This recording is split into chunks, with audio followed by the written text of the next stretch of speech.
All right, let's talk about Detroit Red Wings retired numbers.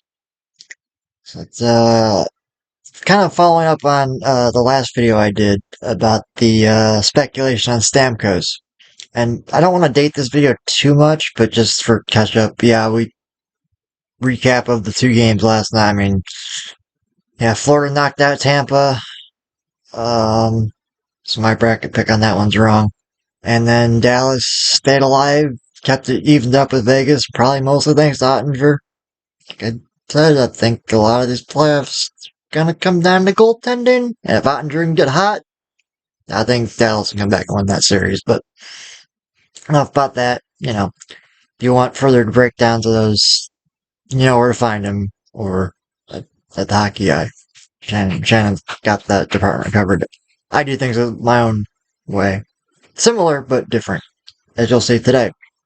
Because, yes, segue, I had thought about doing this as a video a while ago. I just knew it'd take some research. But, again, the Stamkos thing coming up yesterday, I think brought this question back up for me at least. Uh,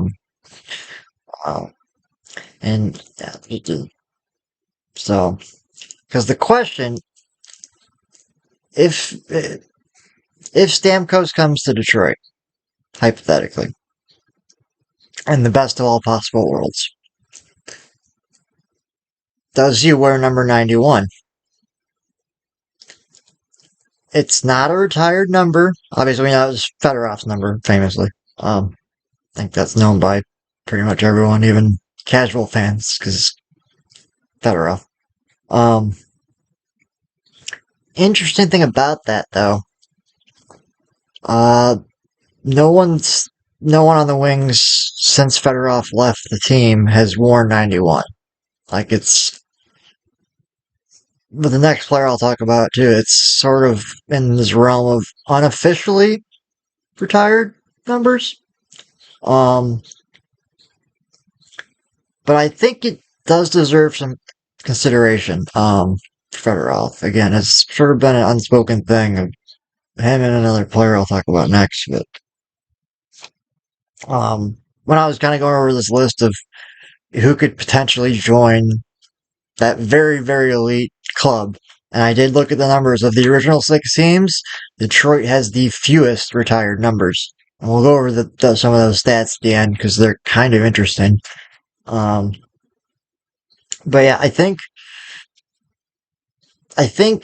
one of the things that matters when it comes to that kind of legacy, especially Detroit, when it's such a rare honor, um, so few players have been given that honor in Red Wings franchise history. Um, but pretty much all of them were, you know, I mean, a lot of them weren't drafted, older players, but, drafted by Detroit and were Red Wings for their entire careers or the vast, vast majority of it. And again, where it gets into we'll get into that stuff, but I do think that those factors are important. And we're talking about the kind of honor of retiring a number. Um, so yeah, let's start with where this topic came from. Fedorov was drafted by Detroit, 74th overall in the fourth round in 1989. Yeah, if there was a redraft, that now would be very different. So that was again be a long trend of Detroit picking up ridiculous players later than they should have gone because the scouting. Yep, spent 13 years in Detroit, from 91 to 03. Was elected into the Hockey Hall of Fame in 2015. Of everyone I have on this list of candidates, he's currently the only one that's in the Hall of Fame. I believe, yeah. Well, yeah, pretty much, yeah. And again, 13 years in Detroit. Um, I mean, he spent 7 years. He's 3 years in Columbus and the Duck. That's why I put the Ducks hat on. I figured didn't talk about the Federal thing. And obviously, the 2 years in Washington, which would be interesting, important development time because there's crossover there with Ovechkin in his early days. So, obviously Ovechkin didn't learn the defensive side of the game from Fedorov, but Otherwise, we'd have Ovechkin playing the blue line. Just kind of on the power play, but it's common nowadays. And that trend kind of got started because of Fedorov and Scotty Bowen's style. Like, it's what we have to thank for having forwards quarterback power plays now. I think I could be wrong, but I'm pretty sure that was kind of innovated by Bowman because of Fedorov, because he was so good defensively, he could play him on the blue line and get away with it. So I do think, again, considering that Detroit drafted him as a late pickup, as part of the Russians they were bringing over, because you'll see there's another player, the next player on this list, another big key member of the Russian Five, and another unofficially retired number in Detroit. And that's number 16, Vladimir Konstantinov. That's why I make sure I had that in the background for today's video. Yeah, Vladdy only played 6 years in the NHL, but he was drafted by Detroit, 221st overall in the 11th round in '89, because there were 11 rounds back then because we were bored. And actually, I think it was probably because, well, not '89. I don't. Maybe there's history there I have to look up before I speak knowledge. I'm not knowledgeable enough on it to just speak to it. But yeah, a late round pickup, a real late pickup by Detroit was Konstantinov in the 1989 draft. It's the same year they drafted Fedorov. They just took Fedorov sooner and then took Konstantinov later on. And yeah, for only having a 6-year career, because of obvious story we all know, I don't gotta repeat it. Limo accident that happened right after the '97 Cup win that ended his career, unfortunately. Because looking at what he did do in those 6 years in the NHL, remember he's like a lot of those Russian players. He was already older when he came over to the league. That's why he was allowed to come over, because I thought past his prime, so just whatever, let him go play in the States or in North America in the NHL. Yeah, for the 6 years he played, what is it? Yeah, 91, 92. He was on the all rookie team, right out of the gate. First all rookie team named. 95, 96, second team all star, and was fourth in Norris voting that year. He had an incredible year too. I stats on a separate tab, but he had a good year that year. And then following year, 96, 97 season, when Detroit would win the Cup, he was second in Norris voting. So, I didn't look up who won that year. Probably Ray Bourque, I'm guessing. Lindstrom hadn't quite got to the point where he was winning all the Norrises yet. That would come later, even though he deserved them most of his career. But again, Konstantinov was, if you look at his numbers, he was a player on the rise, even though he actually wasn't that old. But I did look at his age earlier. It wasn't really as much as you would think. So not like Larry Hoff was, but or for Tsov for that matter. Yeah, it's one of those things that we'll never know. You know, had Konstantinov not gotten had a career-ending injury in that accident, you know, we're probably looking at, if numbers projected out, he stays healthy, probably a Hall of Fame defenseman, easy. But again, it's a weird thing. It's much like Fedorov. Ever since '97, after the accident, no one in Detroit's worn 16. I remember, I think famously, when Brett Hull came over to the team for that 2002 Cup run, he changed his number to 17, I think. So, I think it was. I'm pretty sure I remember. I could be missing a detail of that story. I'm misremembering from memory. That's what I remember. Again, out of respect for Konstantinov, because it's kind of an unofficially retired number, much like Fedorov's, because Fedorov left the team in '03. It's been 20 years, over 20 years, and no one's worn 91 in Detroit since then.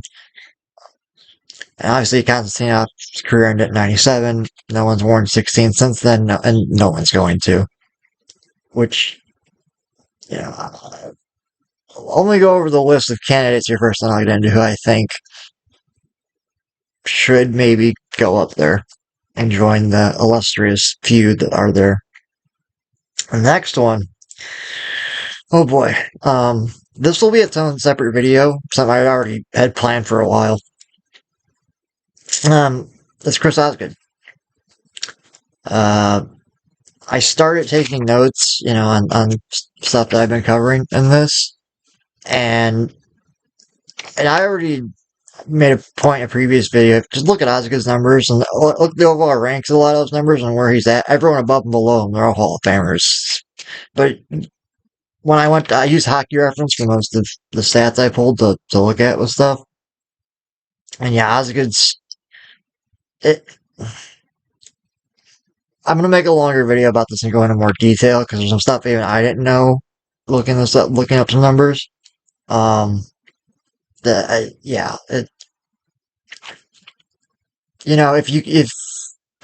a big part of the reason why Patrick Roy is no doubt a Hall of Fame goaltender is his playoff performance.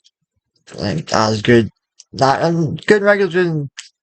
Yeah, behind Lindstrom, but Osgood's playoff numbers are generally also pretty good, especially one particular year in '08. But actually, I think it was statistical. I'll get to that. But so I only made light notes on Osgood because honestly, that's a whole separate video. Making a case for Osgood going to the Hall of Fame, and I having looked at it more even now, I don't think it's a question of if. I think it's just when. I mean, Vernon just got inducted last year, and it does have a Conn Smythe advantage over Osgood, but we'll discuss that too later in a second. But like I said, I do think that a team drafting a player and a player spending their time with that team goes a long way towards your number. You get that honor from the team, and yeah, it's fell off the thing. Better up here. Now, Osgood was drafted 54th overall in the third round in 1991. The year Detroit started their 25-year streak. So, good luck, charm. The interesting thing, Osgood's first season as a rookie, this is a stat I didn't know until I looked up his numbers. Osgood's rookie year, he didn't have a ton of starts, I can pull it up, but he was 5th in Calder voting his rookie year. And yeah, I did look at his numbers actually. He didn't have the typical sophomore slump. A lot of players, goalies, everyone, a lot of athletes do. That second season is sometimes a drop off from the rookie year if they have a good rookie year. Nope, Osgood didn't. His numbers went up in his second year. But 14 years in Detroit out of his 17 years career. Obviously the 2 years each with the Islanders and St. Louis. The one thing I did notice too, like looking at it, just his wins-loss record regular season, there was only one season out of all those 17 years he played where he lost more games than he won, and that was by one game. He lost one more than he won. Otherwise, he always had a winning record. 16 out of those 17 seasons he played. So, pretty impressive. But what's really impressive, and this is why I would, again, make the argument that looking at some Osgood's playoff performances, it's not as famous as the one I'm going to cite some numbers on, which is from the 2008 run. But the 1996 Eastern Conference quarterfinals with Detroit and St. Louis, the game, people only remember one thing from that game. It's the end of it, but the entire game was epic. It's still my favorite hockey game I've ever seen. Probably will always be that because it's a Game 7 playoff game between two really stacked powerhouse teams, and it's scoreless. It is a goaltending duel like I have never seen before or since. Between Chris Osgood and John Casey, of all people. But again, I'll make a whole separate video about that game, really going over it, because it's nuts. People remember it because double overtime, Yzerman scores that goal off the slap shot from inside the blue line. probably the most famous goal in franchise history. That's another whole video I'm going to do at some point too, is my opinions on like some of the, at least my favorites, or so I think some of the most famous and favorites. They're, different, but similar enough. Um, and the numbers I was going to cite though, yeah, the 2008 Stanley Cup run Detroit went on. Hasek was starting, that run, and he had a bad start the first two games, and, Osgood replaced him.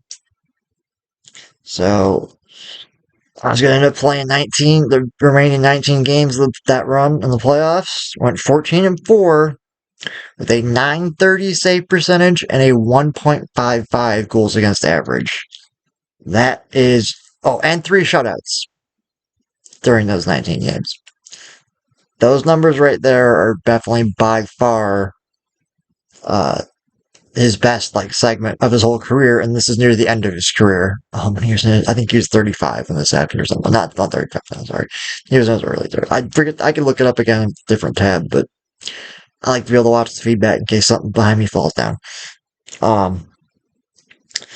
Yeah, that was impressive, and it's just not noted on here, but it's something I had taken note of when looking at his stats again. Where he ranks in all-time shutouts just in the regular season, with 50 total.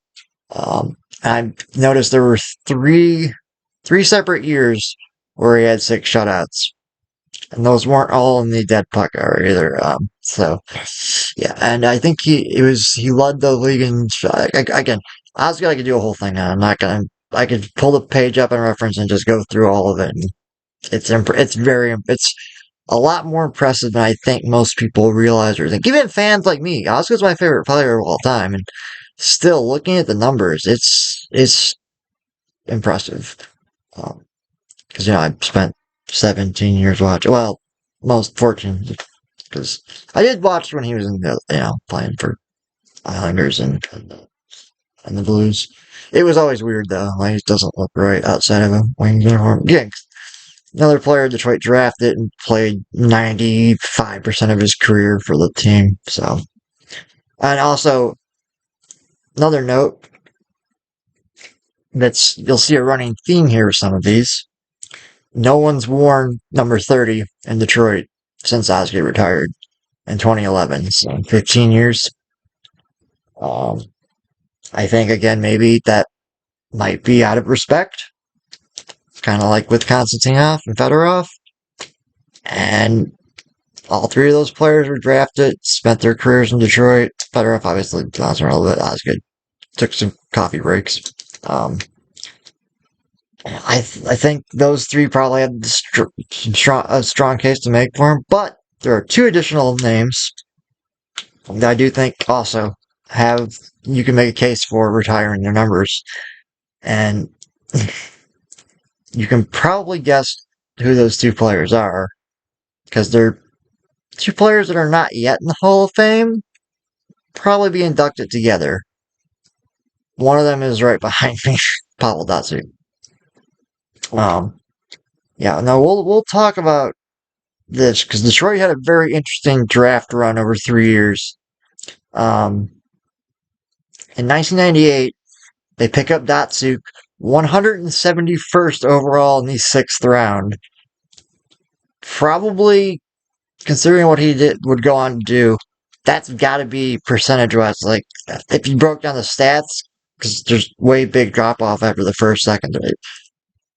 For what he did for that pick, that's got to, him and Zetterberg went to the next year. Again, probably 2 of the biggest just steals ever in draft. Just for how late they were taken for what they did for their careers, it's nuts. Yeah, Datsyuk, the draft 98, yeah, spent all 14 years of his career in Detroit. We all know the things he did. He was on this ridiculous 2002 team, which if you look at that roster, that's why I chose that was a good choice for this video. Talk about big legendary players, the numbers he retired with. So, Yeah. Yeah, people sometimes forget, like, you look over the roster of that 2002 team, and it's just Hall of Famer, Hall of Famer, Hall of Famer, all these names, it's just like, this is ridiculous. And at the very end, like, oh, and that was Pavel Datsyuk rookie year, so he was also on that team if it wasn't ridiculous enough. So I forget, I don't think I marked down where he came in color voting that year. Um, but we all know Datsyuk has won more than a forwards. And then following the pattern earlier, yeah, no one has worn number 13 in Detroit since 2016 when Datsyuk retired. Um, so, anyway, so that trend would continue in the late 90s into the 2000s. Well, not says, but the following year in 99, Detroit would draft Henrik Zetterberg 210th overall in the 7th round. It's actually later even than Datsyuk. Um, yep, and he would spend all 15 years of his career in Detroit, go on to captain the team, win a Conn Smythe. And yeah, also just like with everyone else, let's see, yeah, no one's worn 40, number 40 in Detroit since 2018 when Zetterberg retired. So yeah, honestly, I do think that Datsyuk and Zetterberg are definitely candidates for that. Because if you look at what's up there now with Detroit's retired numbers, they do represent kind of two different eras of the Gordie Howe era and the Yzerman slash Lindstrom era kind of crosses over into Datsyuk Zetterberg era. That's why I think you can make an argument for them. And same with Osgood too. He crosses over both those eras, um, both the Yzerman and Lindstrom eras in terms of captaincy, in terms of and Zetterberg and Datsyuk. Yeah, Osgood Lindstrom cross over into all that, so they're kind of in the middle, both that. So, yeah, yeah. Anyway, oh yeah, a little fun note, just a little fun trivia fact when I was looking this stuff up. I noticed, which was that previously notable player for Detroit that wore number 13 was Kozlov, and he retired. He left in 2002 when Datsyuk started. So maybe I don't know why. Maybe I'm sure he's talked about it. Maybe, but maybe that's why he wore 13 because just in honor of Kozlov. I just thought it was an interesting little coincidence that literally the number got passed from Kozlov to Datsyuk. So, fun fact. Um, now, um, I have some honorable mentions on here because there's a couple names that I've heard fans sometimes not so much lately, but back in the day, a decade or so ago. Uh, and unpause. Sorry, I had to grab a drink. Throat was getting scratchy and dry. Anyway, but same. I've heard discussions from fans, not in a while, but people mentioning the idea of maybe retiring Shanahan's number or Chelios' number, and yeah, I don't think so. Again, neither player, they did both spend significant time in Detroit. I think Chelios spent one more year in Detroit than he did Chicago by one single season, but I'd already been retired by Chicago. That's how it would be. That they drafted him, kind of was their player in that sense. And then Shanahan spent a long time in Detroit too, but wasn't drafted by the team. And both those cases as well, other players have worn those numbers since they left the team. Notably with Shanahan's number 14, worn by Gustav Nyquist, and currently worn by Robbie Fabry. So there you go. One of my current favorite players on the Red Wings roster is Robbie Fabry. Because he's probably one of the hardest working players in the team. And the more ice time you give him, the more he does with it. But that's another video for the offseason. I'll talk about all about Fabry and how much I like him. And then obviously Chelios, he wore number 7 in Chicago, couldn't wear that in Detroit because it was retired, Ted Lindsay's number. So he went number 24, which interestingly enough was previously worn by Bob Probert, who left in '94, but Chelios came over in '99, just a couple of years later. I actually wonder. I've never heard him talk about this. Maybe it's somewhere. Maybe that's why I picked 24 as a little just nod to Probert, because he'd worn it previously. So, looking at numbers passing from one player to another in succession, kind of like with Kozlov, Datsuk thing. There's something to it, who knows? I just thought it was interesting when I was going over some of these stats. Now, here's where things get into a really interesting gray area that I'm going to make a interesting, I don't know, my own take on it and how I feel about it, which I think might be unique. Maybe not that unique. I'll find out. That's what the point of making these things. Kind of. One of the other players that's kind of in that borderline thing with Shanahan Chelios would be Larry Murphy. Again, not drafted by Detroit. Did spend not significant time here, but decent chunk. And, Murphy's got 4 Stanley Cups to his name. 2 in Pittsburgh back-to-back and 2 in Detroit back-to-back, all in the same decade. Very impressive on his part. But yes, obviously, famously, his number 55 would later be worn by Nicholas Kronwall, who was drafted by Detroit. And again, in their 3-year run of 98, 99, 2000, picking up franchise players, Detroit drafted Kronwall 29th overall in the first round. So, for once, it was for once for that era, we're kind of used to it in more recent years of getting good first round picks. But yes, for the time, in 2000, even that 29th pick ended up being Nicholas Kronwall. And the reason I think that, so, Kronwall fits that criteria of being drafted by Detroit, spent all 15 years of his career in Detroit. His name became a verb. Kronwall. I just recently rewatched another highlight reel of his hits again. I'm still surprised in copycat league that all sports leagues are, that no other player ever tried to adapt that kind of checking style. I feel like when Kronwall was a little kid, some coach told me he needed to learn how to back check better, and he took the word back check very literally. That's my anecdote, funny idea of how that happened. Because, still haven't seen any player since Kronwall's been out of the game that hits like he did. Usually clean. I did watch the highlight. There was one where I saw he definitely left his feet early. It should have been, if it wasn't called charging, it should have been, but generally speaking, Kronwall hit clean and just stand guys up. He would just stop and you would hit it. That's the Kronwall. Some of those hits still, highlight reels still look just brutal. But in a good way. Like, they are mostly all clean. It just, yeah. Before I rant too much about Kronwall's greatness. Yeah, see, that's the thing, he, 15 years in Detroit, I think only the 1 cup,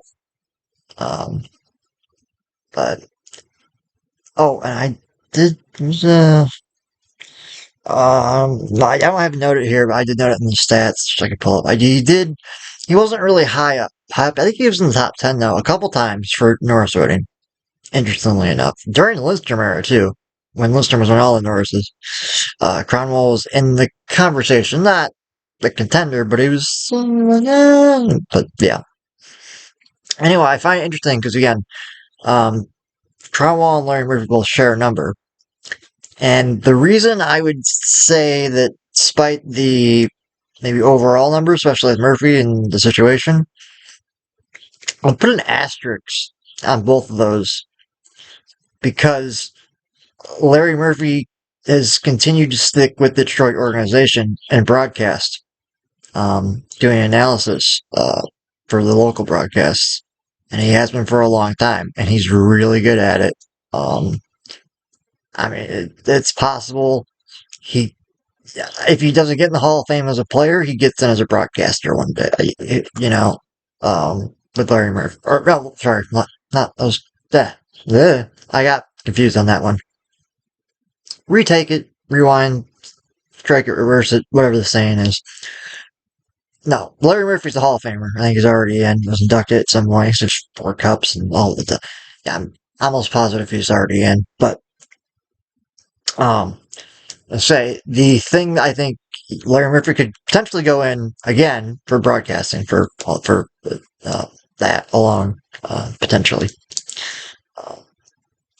And Cromwell, I think, also gets a similar asterisk extra credit because he's also stayed with the organization since he retired. I believe he's currently one of the head European scout, because that's part of Lindstrom's job, the head European scout, plus I think president of hockey operations or something like that. There's a lot going on there, but Cromwell's still involved in the front office in terms of scouting European players. I wouldn't be surprised. I wouldn't be surprised if Cromwell may have been the one that made the recommendation to go a little off the board and take Seider early. Yzerman's first draft pick as GM in Detroit. But who knows? We'll find those stories out a long time from now, maybe. Be curious to see what those conversations were like. I'm sure Lindstrom had a say in that too. And kids like Edvinsson, I know Lindstrom's big on him and he's looking good, but I'm getting off topic.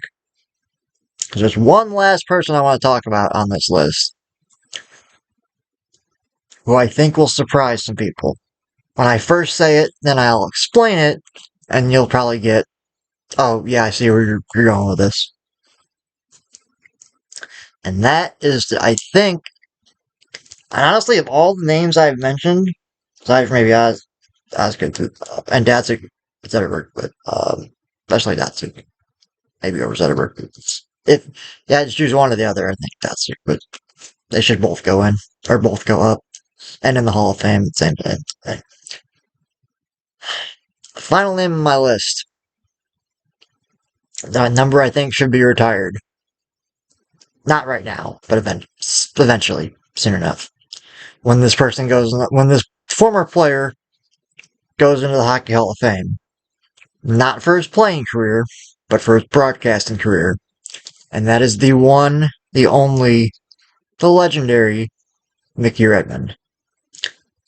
Not drafted by Detroit, because back then there was no draft. Rights were acquired by Montreal, played there for a bit, and then came over to Detroit. I think he played one more year in Montreal than he did in Detroit. It's kind of a split thing, but finished out in Detroit. And surprisingly, I didn't know this until the Hockey Guy was doing his history videos going every season along. Mickey Redmond was on the first team All-Stars back in the 70s. I forget what year, 72 or 73. He was first team All-Star one year, and the second year he was second team All-Star. It was like the highlights of his career. This is, I think, 72, 3, 4, early 70s era when the Wings were bottom of the barrel, arguably one of the worst teams in the league, and were for 20-something years. And there was like a 24-year stretch where they made the playoffs twice. And that was when it was a smaller league. And it was, you had to be pretty bad to miss the playoffs, and that consistently. But, despite that, Mickey Redmond, as a player, did have 2 years where he was considered one of the best players in the game. First team All-Star, second team All-Star, back-to-back years. Anyway, no. Mickey Redmond, I think they should retire his number 20 that he wore. Not necessarily for his playing career, obviously, but for his broadcasting career. Well, once he retires, I guarantee you he is going to be straight into the Hockey Hall of Fame as a broadcaster, because he's a legend. And that's not even me as a Wings fan saying that. Talk to anyone else who pays any attention to any of that stuff around hockey. Everyone knows, yeah, Mickey Redmond is a legend. So yeah, I think in honor of that, once he retires from broadcasting and is inducted in the Hockey Hall of Fame, which will probably happen pretty close together. So I have a feeling with him, they will skip I don't know if it applies to broadcasters and builders, the waiting period between retirement and eligibility, but yeah, Mickey Redmond will be in the Hall of Fame as a broadcaster. I think it'd be a nice honor to retire as number 20. So, because it's not really been worn by a ton of players. The most notable who wore 20 in Detroit was Luc Robitaille when he played here, or played in Detroit temporarily. So I wrote that down. It's just a factoid. But yeah. But when I get into the very final thing here, and why the thumbnail is the thumbnail, kind of. This is something I didn't know for sure before I started researching for this video. But my gut instinct, knowing hockey and having been watching for a while, and especially a lot this year, something dawned on me looking around various arenas in the league. I was like, I think Detroit has the fewest retired number of the original 6 teams with the longest histories and all that. Detroit, I'm pretty sure, I didn't know this till I looked it up and did the research. Like, I think Detroit has the fewest retired numbers in the league of the original 6 teams. And turns out I was right. And there's some other interesting stuff that comes with there too. But let me go over them. In order from low to high, which is actually the order I looked it up in, ironically enough, or the ads. I didn't even do it that way. I was looking just by team history and looking at numbers and counting. And I happened to pick them in ascending order. So yeah, Detroit has 7, fewest. Next to them would be Chicago with 8. And then New York Rangers with 9. And the Boston Bruins with 12. Toronto Maple Leafs with 13. And the Montreal Canadiens with 15. Now, there are some asterisks on 4 of those 6 teams. Those asterisks being that some of those retired numbers are shared by multiple players. In the case of Chicago, there are 8 numbers they retire. Only one of them is shared between 2 players, so they almost get away without that. I want to call it a foul, but just the shared number thing. Because the Rangers also had a few shared numbers, as did Montreal. Toronto had a ton. That's actually when I first noticed. I had to go back and recheck my notes. Going through Toronto's has a ton of players that shared numbers. I think it was up to 3. One of them had all shared the numbers that was retired. Kind of madness. Yeah, the only 2 teams out of those original 6 with retired numbers that are not shared are Boston and Detroit. So, there you go. Fun facts about all that stuff. So, yep, as it still stands, it is of the original 6 teams, and you could argue about maybe the whole NHL just because of history. Yes. Fewest retired numbers in the league. Well, of the original 6 teams, with 100, nearly 100 years history. I consider Detroit to have more than that because they transplanted from Victoria, British Columbia. That's gonna be a whole other video where I talk about the team history and how everything with the Wings is always established 1926. I'm like, that's not entirely accurate, but league history is weird. Team history like that's weird, especially what's going on right now with Arizona and Utah and that situation. Just like, come again?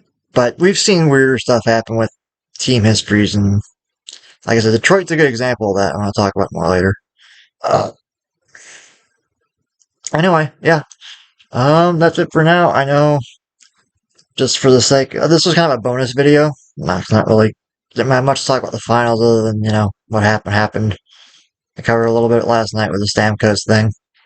Because I wish I had made that video a month or 2 ago so I could have jumped on that speculation train way earlier. But, so yeah, it's one of 2 things. Either Stamkos stays in Tampa and retires there, or he's coming to Detroit. I don't, if a third thing happened, I would be shocked. That would be the surprise for me, is if he goes somewhere that's leaves Tampa, but doesn't go to Detroit, that would be surprising. But,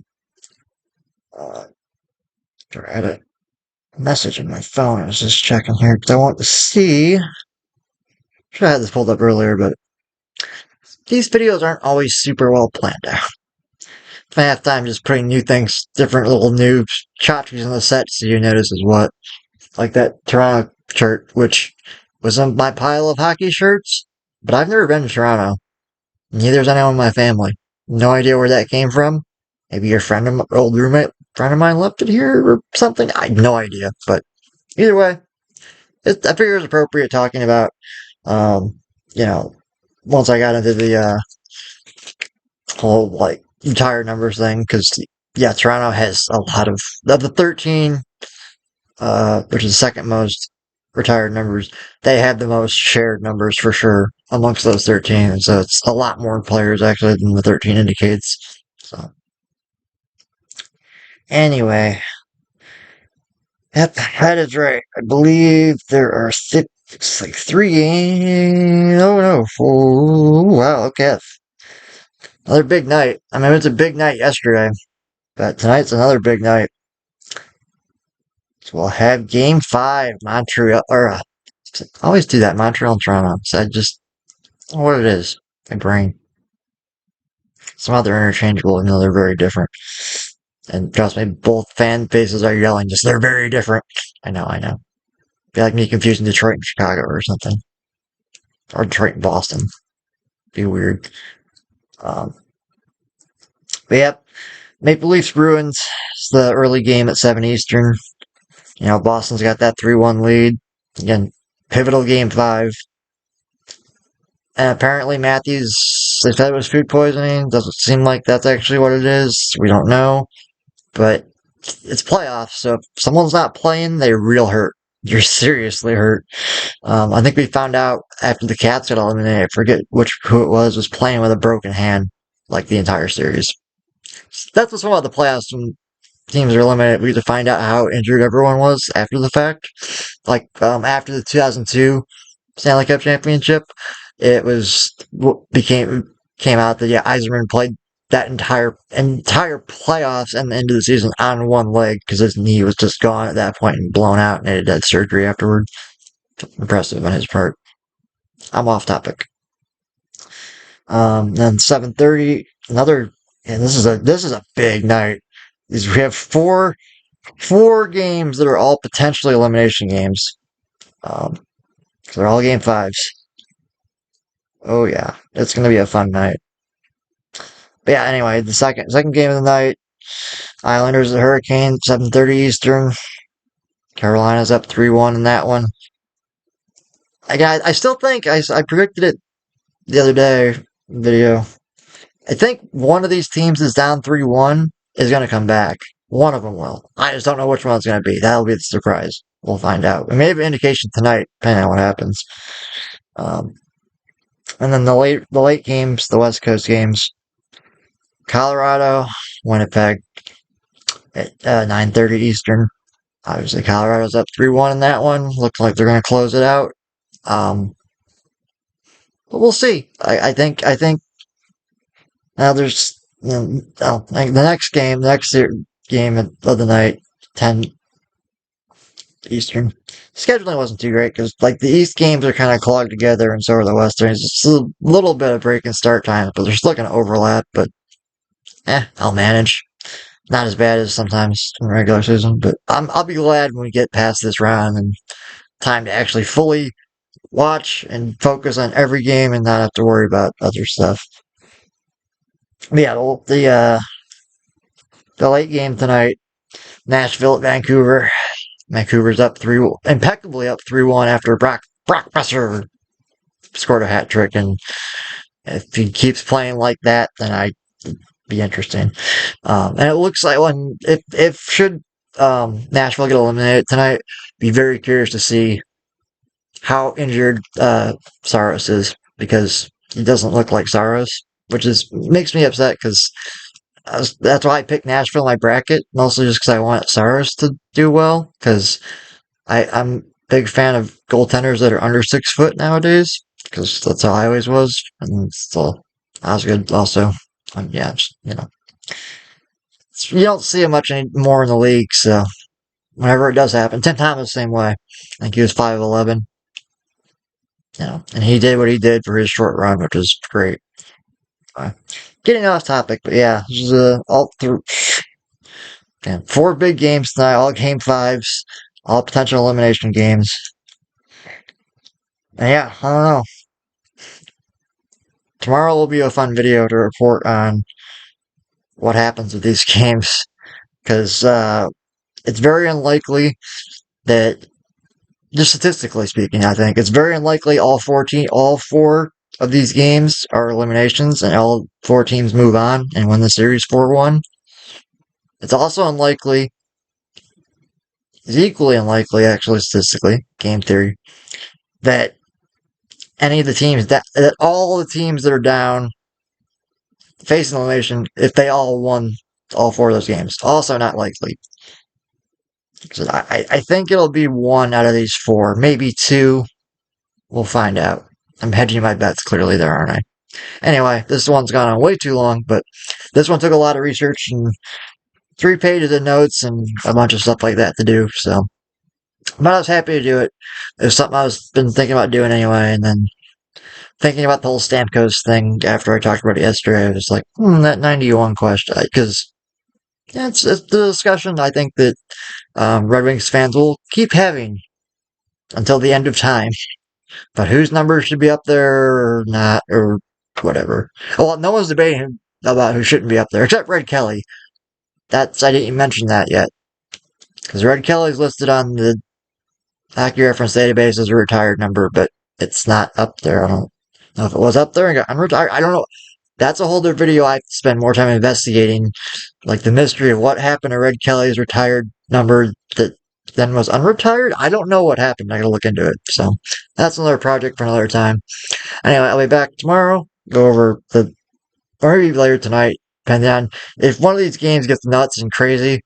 I may end up putting up a quick little kind of reaction in the moment, not or close to the moment after it happens. If something, no, looking at these 4 matchups tonight and all, we're gonna see something tonight. I don't know where or when, but it's gonna be interesting. So, yay! As I'm finishing this up, it's about 2:30 Eastern, so still several hours to go until puck drop, and I have a couple errands to run. I believe I'm getting a new phone today, upgrading my phone for free. Not paying anything for it, but pretty excited for that because I think I know what I'm getting, and it's going to be nice. And because the new phone will eventually replace this crappy webcam once the final set is built on the opposite side of the room. You can't see. Maybe. I think it'll take up a lot of space. Actually, it's gonna be a big matrix-like command center of ridiculousness. My office / production space. You'll see it. When it's done. It'll be nice. It'll be awesome. Anyway, I'll stop doing the longest outros ever because, yeah, we don't need retention time. No one cares.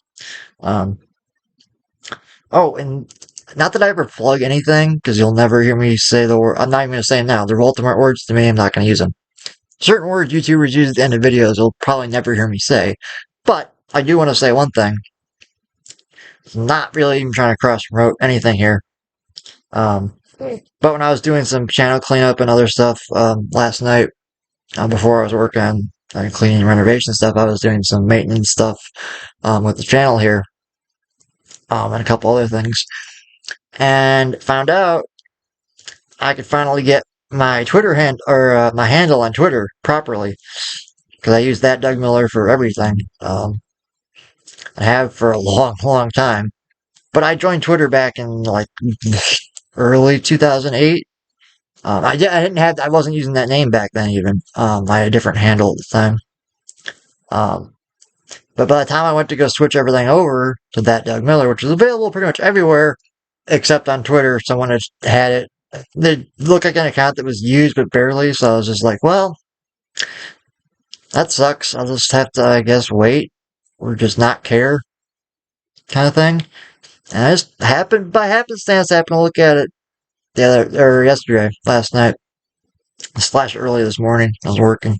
It's like, oh, it's available now. I can get it back. Or not, I told my friend, I got it back. I'm like, well, not back. I never had it, but I had to explain to him. I just explained it. All you fine folks watching this, and borrowing Shannon's words, kind of. Don't mean to do that. I watch way too much of his stuff, so it goes on. Hey, I'm getting a phone call, so now it's definitely time to wrap up. Anyway, I will see you tomorrow.